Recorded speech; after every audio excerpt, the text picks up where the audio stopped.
Hello everyone, you're welcome once more to Mathematics and EPH YouTube channel. If you're new to this channel, you're highly welcome. Do well to subscribe and share the link of the channel, to some students out there. Alright, so let's look at this problem. It says you should solve for what m and n. Okay, now the equation is already easy because we have, to the right hand side we have 0. So I want to call this equation 1 and this as equation 2. Okay. So my first step is I want to put, lines under this, all right, so that I can be able to easily solve for what's our n. So our solution, so n is going to be, now I'm going to use method of determinant, so this is going to multiply. So you always start this way. So 3 times 3 there is 9, then we go this way. 4 times 2, okay, is going to give us 8. Now, when you are doing determinant, you always want to subtract at the middle. So now that we have gotten that, okay, we are now going to do the next determinant. I'm simply going to put what? Okay, this here, now this and this. Now, if you notice something, I've actually, extend the line. So we are also going to use this minus. We are also going to use this minus. So we are going to, as usual, cross multiply. So we are going this way. So minus 7 times plus 2, that's going to give us minus what? 14. Now you have to put your usual minus at the middle. Now the next is you're going this way. So plus 3 times minus 5. So that is going to give us what? Minus what? 15.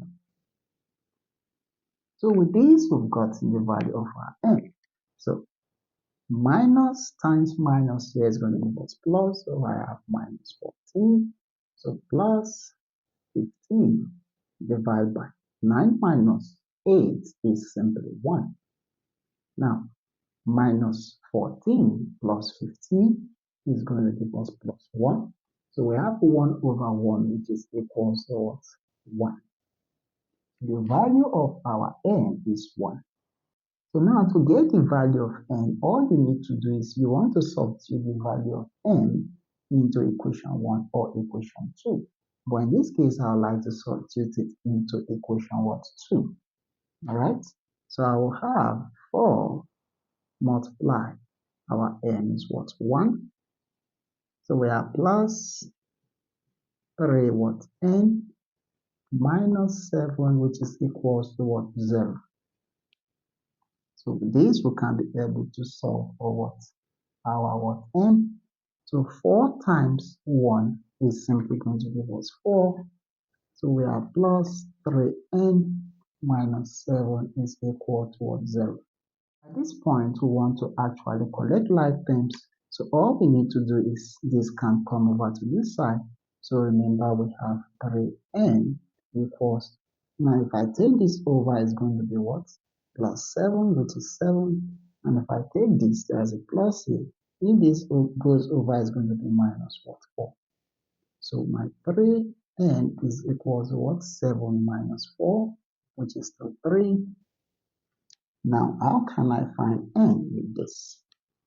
I'm simply going to divide both sides by 3. So if I divide this by 3, divide this by 3, this will cancel out this. Now, this divided by this is 1. So my n is 1. So our solutions, we have n as 1 and what? N as what? 1. So this gives us the solution to this simple problem. Alright guys, thank you guys for watching this video. I'm going to see you guys in my next video. You take care. Bye.